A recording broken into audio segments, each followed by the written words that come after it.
know everything I went through was to make me stronger. As I grew older, my experience had made me wiser. Yeah, I know God gives his hardest battles to his strongest soldiers. I ain't folding 10 toes down. Good day, YouTube. Now that you saw the intro, I must let you know that in today's video, I will be reacting to Scary Stories with Tom Mcdonald. This was actually a requested video. The person that requested this was Roman Hardware. Thank you so much for your request. I'm going to go ahead and react to this right now. So without any further delay, let's press play. Welcome to Ghost Stories with yours truly, Tom McDonald. We're going to have to take a trip in the Wayback Machine for this one, because this happened a long time ago. The year was 2012. Thankfully, the Mayan calendar was wrong and the much publicized end of the world didn't come. But it still got weird. It still got really weird. This all started with a music video shoot in the small Canadian town, abandoned Canadian town of Tranquil. But it wasn't until after this whole ordeal, it wasn't until after everything that I'm about to tell you, it wasn't until after all of that that we found out that Tranquil is actually one of the most haunted places in North America. Let's start from the beginning. Speaking of hauntedness in North America, my homeboy and I saw a video on YouTube of these haunted houses in certain parts of the country. And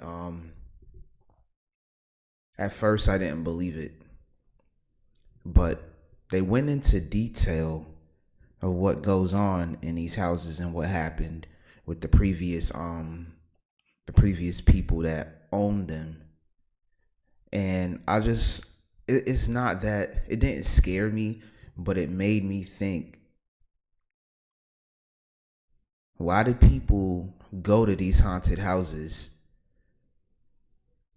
I don't know if they knew that they were haunted or not, but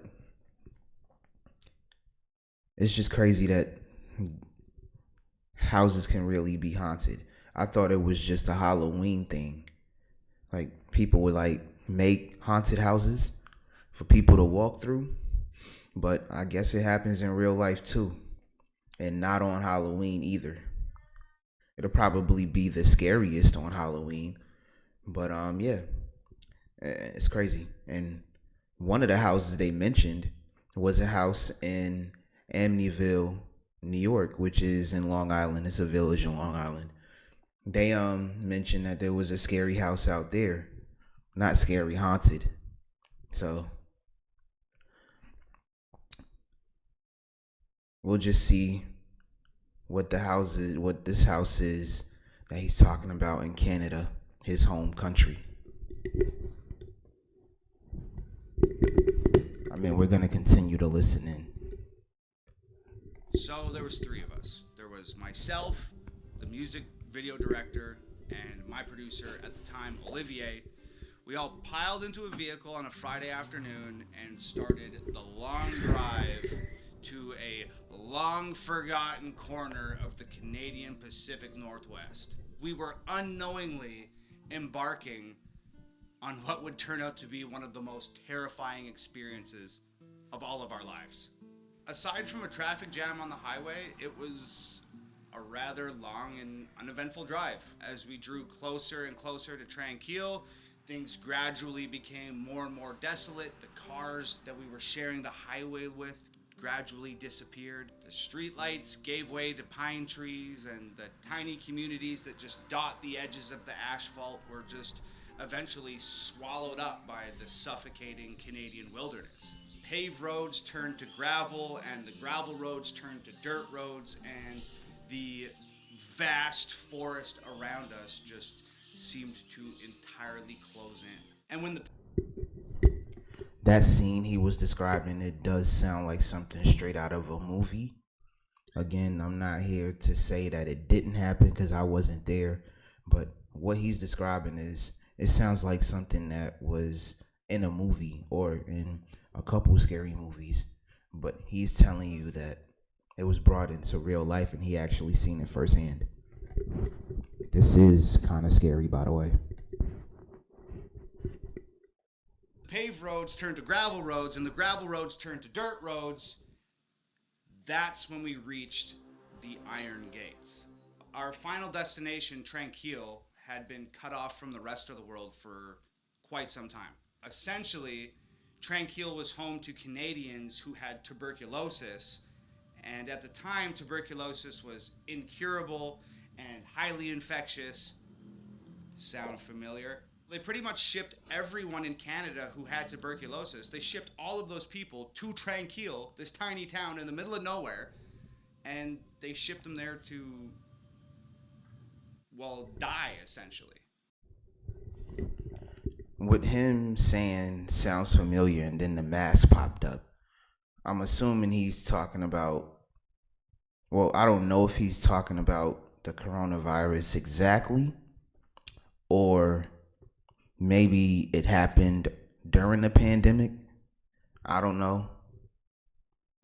But they sent all those people who were sick in one house to die. That's crazy. I mean, what can I say? I can't do anything about it, so I'm just gonna let him finish the story. Anyway, we didn't know any of that. All we knew was we had to shoot a music video, and this was the perfect place to do it, and we were going to get it done. So there we were in the middle of nowhere. We pulled the car over to the side of the dirt road. We unpacked everything we needed, lights and cameras and bags and outfits and all that stuff. And we cut into the trees to get around the iron gate that was blocking the road, and we were on our way. So after a short hike through the trees, we came up over the top of a hill, and there it was. Just silent and still and forgotten.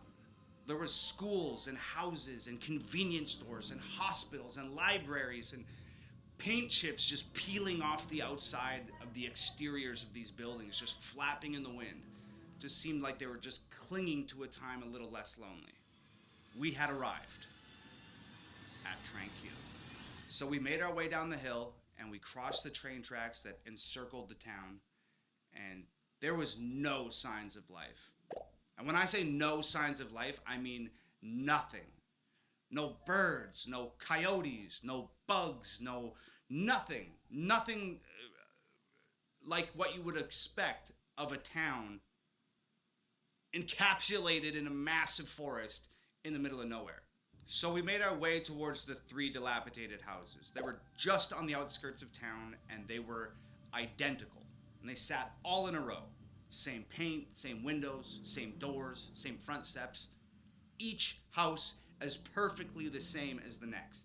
Anyway, as we got closer, you could practically hear these houses moaning from years of being neglected and years without maintenance. It almost felt and sounded like something was stirring around inside them, and to be completely honest, I wasn't entirely sure I wanted to find out what that something was.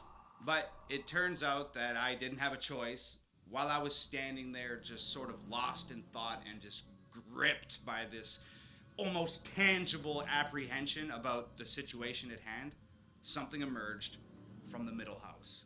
2 teenage kids, and we stopped dead in our tracks. So it was this boy and this girl, and they sort of like bounced toward us across this like sun-bleached pavement, and their demeanor was weird. So they got close enough to us, and I said to the boy, I said, "What are you guys doing here?" And like I said, their demeanor was strange. Well, maybe strange isn't the right word. Their demeanor just did not fit the situation. They were just like smiling and happy, and they seemed like they were excited to see us. And to me, that didn't fit the vibe. So Yeah, I want to comment on that. I actually have heard that people who smile a lot or quote unquote smile all day, every day, either they've been called weird or they might be, they might get questions like, are you really this happy? Because if you look at me right now in my RBF, and for those that don't know what that is, as resting B face, if you see me right now, I look like I'm upset. And I've had people ask me, because my RBF is my neutral face. I'm not neither happy or sad. So I would have people come up to me. It's like, why do you always look like somebody? You always look like you're mad at somebody. I'm like, I'm not mad at anyone. I'm just chilling. Like, there's nothing going on. I'm good. It's like, are you sure? Because you look like you wanted to whoop somebody's behind. I'm like, no, I'm good. I'm just chilling. And speaking of happy, there is somebody on Twitch who is just overly happy all the time, except maybe one clip where, you know what? If y'all know Extra Emily on Twitter, not Twitter, Twitch, then she, because even Ms. Kiff asked her if she was this happy, and she proved it. Now, I did see a clip where she made cupcakes for Crazy Slick when he was on the Twitch scene, and I don't know if it was scripted or what, but she got mad and she said, I think I can recall her words. She's like, "Fuck you, Slick. I made these how dare you eliminate me second round?" And then she showed the pan of cupcakes, took them through. She threw a couple at the door and just took the whole pan and threw it at the door. Now, the way she did it, not the way she threw the cupcakes, but the face, I don't know if that was her being happy or if that was her really being upset, which made me think that it was scripted. I don't know.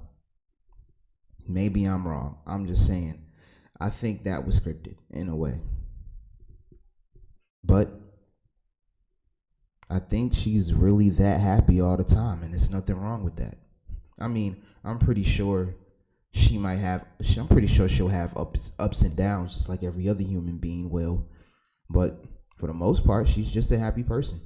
There's nothing wrong with that. If anything, I think we need more people like that. All this negativity going on, like, we need some positivity. That's just my opinion.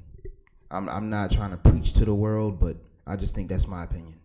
With all this negativity going on, all right. So this is kind of segue into a phrase that I've heard before, and it might be out the Bible. And no, I don't read the Bible, but I've heard this before. They say, even in eternal darkness, let there be light. Which I can also point back to the yin and yang circle, where it's a black side and a white side. The black side with the white dot means for every bad situation there's a little bit of good, and the white side with the black dot means for every good situation is a little bit of bad. So who knows? Who knows really? But I'm just saying, at the end of the day, there can be sad situations for Extra Emily, but for the most part, she's normally a happy person. Nothing wrong with that. I've ranted for too long. I'm gonna go ahead and continue the video. The boy spoke first, and he said, we're just hanging out, just checking out the abandoned town, and we're filming it with this camcorder. And I was like, cool, well, did you see anything weird? And he said, nope, not yet. And then the girl just like interjected, and she was like, oh, be careful in the houses. Like, a lot of the floors are rotting, and if you go upstairs, you could fall through, and it's really friggin' dangerous. I don't really remember much else about that conversation. It was maybe like 3 minutes long, and they darted off in the other direction, and we just continued on our way. So we went into the house that our new friends just emerged from, and the girl wasn't lying. There was a massive hole in the ceiling of the living room where it looked like something on the top floor had fallen through and landed in a giant heap of rubble just sitting on the floor in the living room. It was trippy. So the more we explored, the weirder it got. Like inside the school, there was 3 inches of dust on the desks, and the day's lessons were still scribbled on the chalkboard, and there was pencils and erasers just littered about all the workstations. And if you picked anything up, you leave a perfect impression of whatever you picked up on the surface that you picked it up off of. Like, this stuff literally hadn't been touched in years. After roaming through like half a dozen buildings, we had finally made our decision where we were gonna start shooting this music video, and we decided on, of course, the sanatorium. So we were walking down the main street on our way back to the hospital when I noticed something peculiar. Peculiar? When I noticed something up. There was this small white brick building that was just sort of jetting out of the dirt. For those that didn't know, that's what he was trying to say. He was trying to say it was something weird about where they were heading to or what they saw. Peculiar was the word that he was trying to say. Don't worry, Tom McDonald. We all make those mistakes sometimes. But the word he was trying to say was peculiar. Right on the edge of town.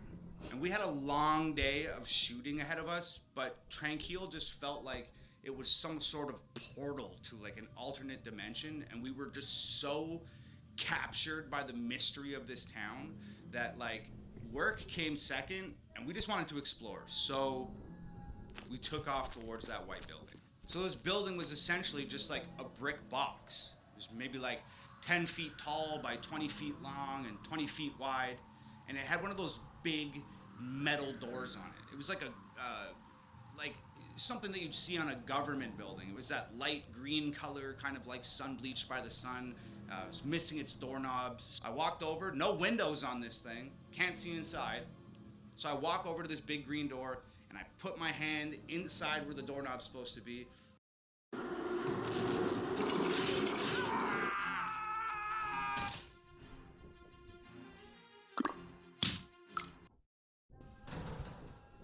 And I jerked the door open. So it was dark. And it was not the type of dark that you're familiar with. This wasn't like 1 a.m. in my house dark. This was like pitch blackness. But we're here to shoot a music video, right? So we got lights. So I grabbed one of the lights and I turned that motherfucker on. So when I turned the light on, when he was describing how dark it was, I was thinking about the roads outside without the street lights. That type of pitch black is probably what he's talking about. Because he did say not the 1 a.m. dark, which is normally dark with street lights so people can get home safely, or at least see where they're going and make sure they get home. But imagine those streets without the street lights. It's probably what I'm guessing is what he's talking about when he's saying pitch black. there's nothing in this room. There's no windows, there's no doors, there's nothing on the walls, there's not even flooring. It's just plain concrete. It's as plain and white on the inside as it was on the outside, with the exception of one thing: a staircase going down. I'd be lying if I said we weren't scared, because we were freaked the out, man. But here's the thing about three dudes hanging out, is none of these dudes is going to admit to any of the other dudes that they're scared, because that's not what dudes do. So we're all terrified, but nobody's gonna... I agree with that. We might be sitting like me, my homeboy, and another one of our friends. Yeah, I get it. Because that's the thing. We're not that we're taught that we're not supposed to be scared of anything except Jesus himself. But that just, never mind. I've said it so much. I'm probably, you know what? That just comes with having emotions and feelings. If something that doesn't feel right, you automatically get scared. But us as men, we're told that we shouldn't be. Unless they're talking about fear no other person, which I understand because no one's perfect and there's always someone bigger and badder than you, but that doesn't mean you have to fear them. They'll probably respect you more if you stand up to them. And that's for anybody, woman or man. But that's the stigma that we have as men. We're not supposed to be scared of nothing. We're not supposed to fear nothing. We're not supposed to have emotion about anything. So I get what he's saying. I understand 100,000%.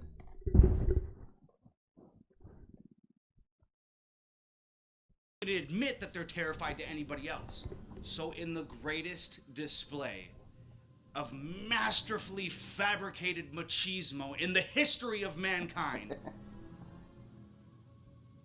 we go down the stairs. We are so deep in denial and so unwilling to admit that we're afraid in front of another man that we forced ourselves to go down a set of stairs into a black hole inside an abandoned town in the middle of nowhere. And you know what? I could barely comprehend what was at the bottom of those stairs. Medical equipment everywhere. X-ray machines and surgery tables and scalpels and wheelchairs and rolling beds, just everywhere, all covered in dust, untouched for years. So there's 3 walls down here, and there's a doorway on each wall. No door, just a doorway. So I shine the light through the first doorway, long concrete hall. I shine the light through the second doorway, long concrete hall. And then I shine the light through the third doorway, you guessed it, long concrete hall. Still neglecting the sheer terror that's permeating every cell in our bodies, we somehow choose a doorway, walk through it, and start our journey into the abyss. And what we found were just more concrete hallways and more wheelchairs and more rolling beds and more hallways and more doorways and more concrete halls. This was a labyrinth of underground concrete halls. And we decided it was a cool place to shoot a scene for a music video, so we started shooting a music video. I'm not even exaggerating. We probably had that camera turned on for 30 seconds before we had to turn it off because it started getting weird. I just remember saying, "Cut the camera." Did you guys hear that? And we all just stood there, just quiet and motionless in the 10-foot section of hallway that our lights would illuminate. And I am not kidding you. Somewhere out there, beyond where our lights could reach, footsteps. I remember my producer, Olivier, just sort of laughing like, "No way. No way." We just stood there, frozen with fear. We just stood there and we just listened. And we heard voices. Voices somewhere way out there in that maze of concrete hallways, just echoing through everywhere. And I just said, "Yo, pack up the camera. Let's get the out of here now." As we're packing up to leave, I noticed that just out of our light's reach, I see a door. And it's a big ass metal one. So I squeeze past Olivier and I walk over to the door. It's this giant steel door and it's just flush with the concrete inside this hallway. And I just push it open.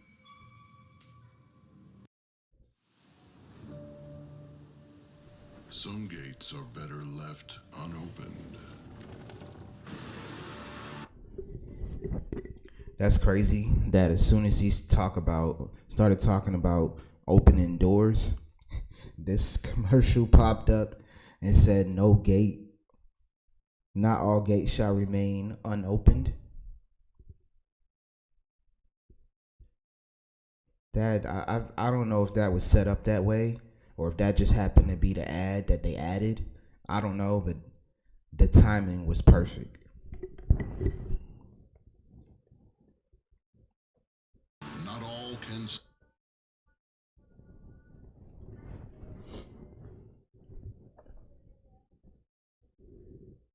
Oh, I didn't even hit play. It's the basement of a house. I just said, yo, shine that light over here. And there's another big metal door 6 feet away. And I walk up to it and I push it open. Basement of a house. And then another door and I push that open and it's a basement of a house. And as we walk out of this labyrinth of concrete hallways, more doors, more basements of more houses. So it was at this point that I realized that this wasn't a regular town. There was something going on here. Something that required every house in town to be accessible by these underground tunnels that all led to a massive underground medical lab. Needless to say, we needed to shoot this music video and get the hell out of there. By the time we found our way out of these underground tunnels and we reached the surface of Tranquil once again, it had gotten dark. And you know what's creepier than an abandoned town in the middle of nowhere with an underground mad scientist lab? A creepy ass abandoned town in the middle of nowhere with an underground mad scientist lab in the dark, son. That being said, the next couple hours went by rather smoothly and we got some cool shots and some cool places. We pretty much got everything we needed and had wrapped up the music video. But this is where the really haunted starts. We finish the shoot, pack up the gear, hike up the hill, sneak through the trees, go around the iron gate, and get back to the car. We've escaped Tranquil. Or so we thought. We load everything into the trunk of the car, and the director says, "Oh, I'm missing one of my lights. I'm missing a light." And I'm like, "So what, dude? That light. Let's get the out of here." And the director goes, "Oh, well, it was a $1,200 light." And I said, "I don't give a I'm not going back." I was just about to say, before he mentioned the cost of the light, I was about to say I'm pretty sure they can go buy another one. But $1,200 for a light, I'm pretty sure, and even with that, just leave it. Because who knows what happened? Who knows what would happen if that guy was to go back and go look for that light? Chances are anything can happen, dude. Just leave the light, man. Damn, I'm reacting to it as if I was there watching from a distance. But yeah, just buy another one. I'm pretty sure somebody within that group has the money to replace it. Into the creepy abandoned town in the middle of nowhere with the underground mad scientist lab. I'm not going back. And Olivier says, I'm with Tom. I'm not going back either.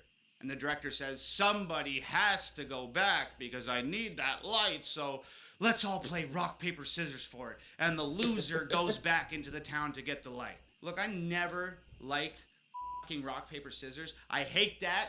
When there's something that somebody has to do and it's an undesirable task, everybody's always like, "Let's play rock, paper, scissors." I hate rock, paper, scissors. It's an impossible game to win. I always or truth or dare. We agree we'll play rock, paper, scissors. Guess what? I lose. Of course I lose. But I'm not going back. I'm not going back. I'm acting like a child, and Olivier has always been the more mature of our sort of duo. So he stands up and he's just sick of listening to us and complain, and he goes, "You know what? I will go back. I'll go back and get the light. Where is it?" And the director says, "It's in the sanatorium." Of course it's in the sanatorium. Where else would it be? Where else would the lost light be than the most haunted possible place in this abandoned town? It wouldn't make any sense for it to be anywhere else. Olivier goes, "Okay, cool, I'll go get the light." And with that, Olivier just turns and walks into the darkness. I turn to the director and I'm just like, "Dude, give me a flashlight." You gotta understand, Olivier isn't just my producer at this point. He's my best friend. And I cannot, in good conscience, let my best friend wander back into an abandoned town to get somebody else's light by himself. I just can't do it. So I run to catch up with him. Knowing my homies for a while now, or my best friends for a while now, they would all just say, fuck the light, go buy a new one. Or get one light that'll work that's cheaper. And they'll probably see this part of the video and be like, yeah, I would definitely say that. I'm not going back to a place that scares me.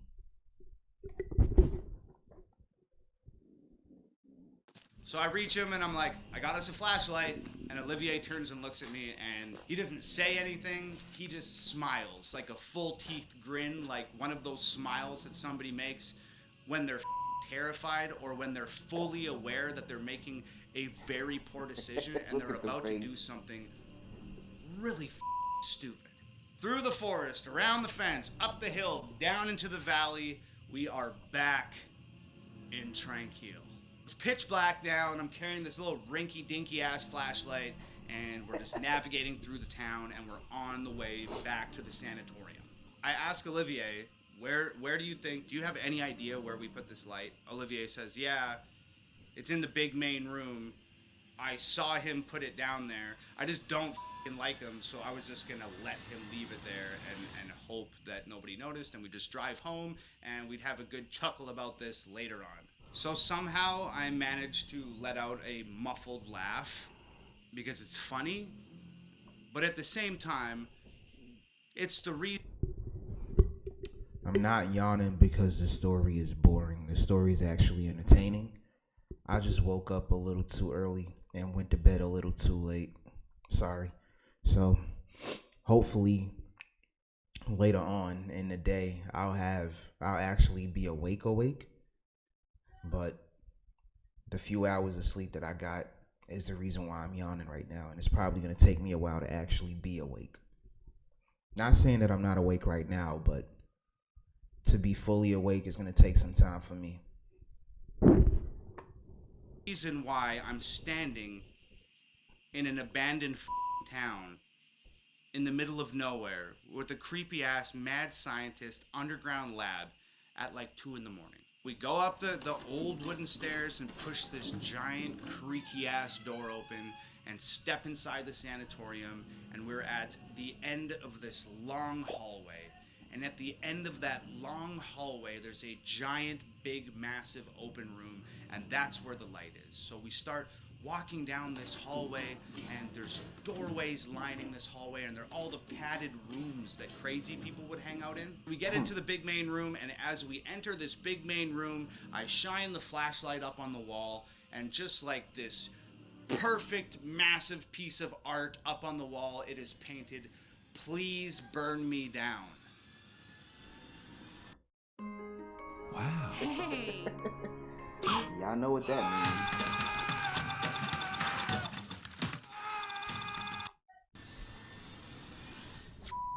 Olivier says, "Oh, there's the light." Walks over, picks the light up, and now that we have this all-important light in our possession, we turn and start walking back down that hallway towards the main door. Now, what happens next is probably the most horrendous thing that I've ever witnessed in my life, and I'm sure Olivier would say the same thing. In fact, I might actually call him and get his account for this video, but what happens next is the single most horrendous thing that I've ever witnessed in my life. So like I said, the hallway is lined with doors on both sides, right?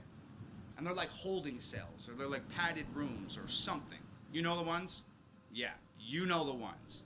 Now, I'm not exactly sure how to explain this. You know that feeling you get when somebody is watching you? Or you know when you see something out of the corner of your eye and you quickly turn your head and there's nothing there? Or you feel the hair raise up on the back of your neck like someone's standing behind you, but by the time you spin around to face it, it's gone? Okay, that happened to both of us at the exact same time. Except something was watching us. And that thing in the corner of your eye that you don't expect to see when you look, we saw it. And that thing that you feel behind you when the hair raises up on your neck and you spin around, and when you spin around it's gone, it was there when we spun around. In perfect synchronization, all this shit happened. We turn and shine the flashlight into the padded room next to us, and there it is. A shadow standing up from the floor. Not a shadow cast on the floor, a shadow standing up off the floor. It looked just like a person, except it wasn't a person. It was featureless and almost transparent and massive and daunting and rigidly standing there with its arms by its sides. You can't see from where you're at right now, but I have goosebumps all over me. And at the same time, we just started to run. And we were so scared, and it was so dark. We were just like two frantic animals running from a predator. It was like some sort of primal survival instinct had taken over, and we were just absolutely frantic, and we were falling over each other and tripping over rubble and tripping over pieces of fallen wall and ladders and all of this stuff that we can't see in the dark. And somehow... The sound effects in the back is crazy. That's really insane, and it's happening as he's describing what went on in the story that he's telling. That's very telling. We made it to the front door. We kicked that motherfucker open and ran out into the middle of the street. And we didn't stop running. We weren't even thinking. We were just moving as fast as we could, as far away from whatever the hell that thing was, as far away as we could get. As fast as we could get there, we were going. And after running for what seemed like a marathon, we just finally stopped, and we almost collapsed on the ground, and we're just spinning our heads like a swivel from side to side, just trying to orient ourselves and gain some sort of information about where we had ran to. And I'm gasping for breath and looking around, and I'd say to Olivier, "Where are we?" And Olivier says, I don't know. And I picked a flashlight up and I flash it around and I'm looking. And that's when I have another terrifying realization, and I say out loud, "Dude, we're lost." And I mean, we're so scared, and it's so dark, and this town is so big that we've completely lost ourselves in what's transpired here. And I remember Olivier gasping, "I think the car's that way." You know, and he just kind of points out with one hand, just totally exhausted. So I turn the flashlight in the direction that he's pointing, and I shit you not, I take one step, and this flashlight flickers twice and dies. We're lost, it's dark, we have no flashlight, and there's that thing in the sanatorium. I honestly don't remember the next 30 minutes. And I don't remember the next 30 minutes because we were just running on pure adrenaline and racked with fear. But we found our way out. And this time when we crossed those train tracks and went up that hill, before going into that forest, we turned around and we looked down on Tranquil one last time. And guess what? The lights in the sanatorium were on. So we barreled through the trees and around the iron gate and over to the car. And I remember Olivier opening up the car door, and he's leaning the front seat forward and he's scrambling to try and get into the back seat of the car. And I had just had enough. I remember putting my foot on his ass and just shoving him into the back of the car, standing the seat up, jumped in, slammed the door, and I just said, "Drive." The director started. He said right before. So he was like, "You know what? Don't even try to open that door. As soon as you open that door, I'm kicking you in the car. We need to get out of here as fast as possible. Because I don't want none of us potentially getting hurt or dying." Like, he just kicked him in the butt. And he said, "Don't worry about what I did. Just drive." "Oh, what happened?" And I said, "Shut the up and drive." So we made it back home. Mostly unscathed and in one piece. But you know what the craziest part of this whole thing? I think they should have, they probably didn't want to get, like, copyright. They should have put the song "Shut Up and Drive," like a clip of it when he was talking about pushing his kicking his friend into the car and then telling him to drive. That would have been perfect. Well, in my eyes, I can't. This is Tom Mcdonald's story, so I don't want to try to like. And well, I'm not gonna say input things, but I just thought that would be perfect. But this isn't my story. Thing was, you remember those kids I mentioned at the beginning of the story? Well, when I got home, I started Googling Tranquil. And I started researching that abandoned town. And that's when I found out that Tranquil was an abandoned town where people with tuberculosis would go and live out their final days. And that's when I found out it was the most haunted place in North America. And that's also when I found out that those underground tunnels were used to remove the dead bodies from their houses without having to wheel corpses through the streets of the town and scare the shit out of all the children and everybody else living there. But the scariest thing that I found out was that 10 years prior to our experience in Tranquil, 2 kids went out there ghost hunting. And they fell through the floor in one of the houses and died. A boy and a girl.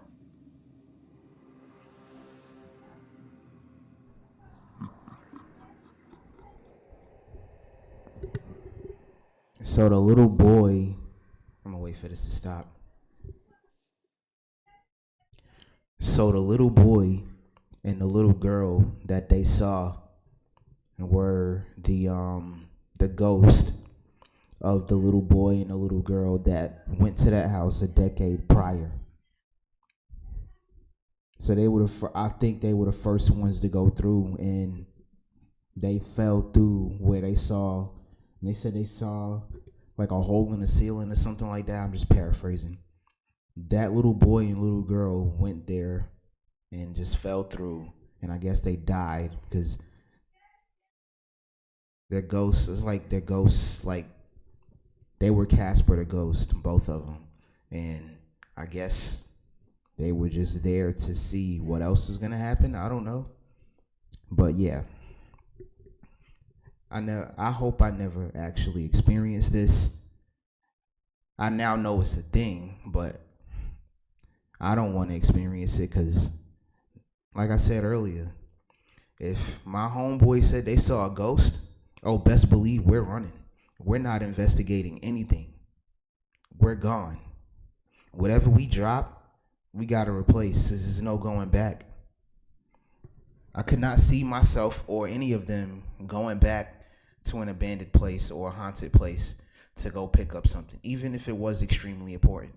We'll replace it because I'm not about to risk losing my life. I love my life, and I'm pretty sure they love theirs too. But with that said, I'm gonna leave it here and go to the second video. This was a really long video. I know I did my intro in the beginning, but I don't know for sure whether I can edit it with my intro and outro that I normally do on my videos. So this might be just a straight reaction upload. So I'll see what happens and you'll see the final product. But I will see you guys in the next video. Remember, slow progress is better than no progress, and continue spreading peace, love, and positivity because life is too short for any and all negativity. Dante Brown is out. Everything, commas and diamonds all up in my chain. Down at the bottom, came up in the game. Bottles and models all up in my face. Commas and diamonds all up in my chain. Dollars by dollar, want everything.